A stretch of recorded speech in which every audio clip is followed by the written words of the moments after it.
Bonjour et bienvenue sur ma chaîne Solutions Zéro Déchet. Merci d'être avec moi pour cette nouvelle vidéo. Aujourd'hui, je vais poursuivre la question des plastiques, mais cette fois-ci en essayant d'apporter quelques solutions pour nous, consommateurs. Les déchets plastiques que l'on retrouve dans les océans proviennent principalement des pays les moins développés, les plus pauvres, puisqu'ils n'ont pas pu mettre en place les systèmes de recyclage tels que les nôtres. Et avant d'aborder la question des solutions, je vais vous donner quelques chiffres supplémentaires. En France, seulement 0,1% des déchets plastiques se retrouvent dans la nature. Ça représente tout de même 3300 tonnes, soit 94 camions de 35 tonnes. À ce jour, il y a 9,1 milliards de tonnes de plastique produites dans le monde. C'est largement suffisant pour couvrir tous nos besoins si nous savions le recycler. Le plastique n'est pas recyclable à vie. Alors justement, nous en arrivons aux solutions. Il y a des solutions qui sont apportées par les gouvernements, cependant c'est relativement lent pour les mettre en place. Il a été estimé qu'il faudrait 20 à 40 ans pour la France pour recycler 100% de ces plastiques.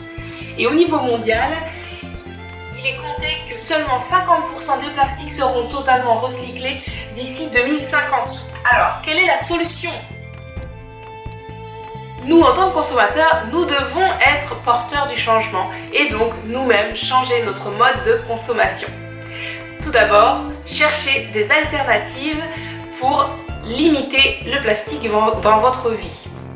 Il existe le bois, le verre, le carton, etc. Ensuite, si c'est absolument impossible de trouver une alternative au plastique, choisissez du plastique recyclé et encore mieux du plastique social. C'est-à-dire que c'est un plastique qui, en plus d'être recyclé, permet à des populations plus pauvres de subvenir à un minimum de besoins.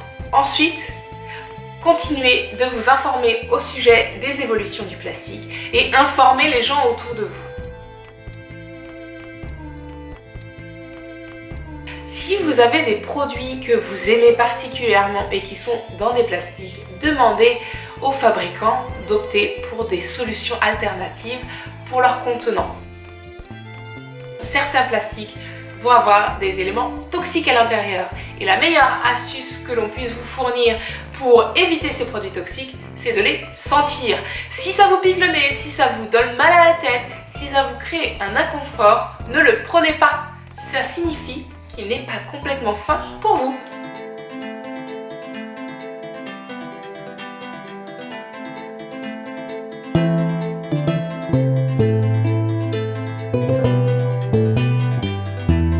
J'espère que vous avez apprécié cette vidéo.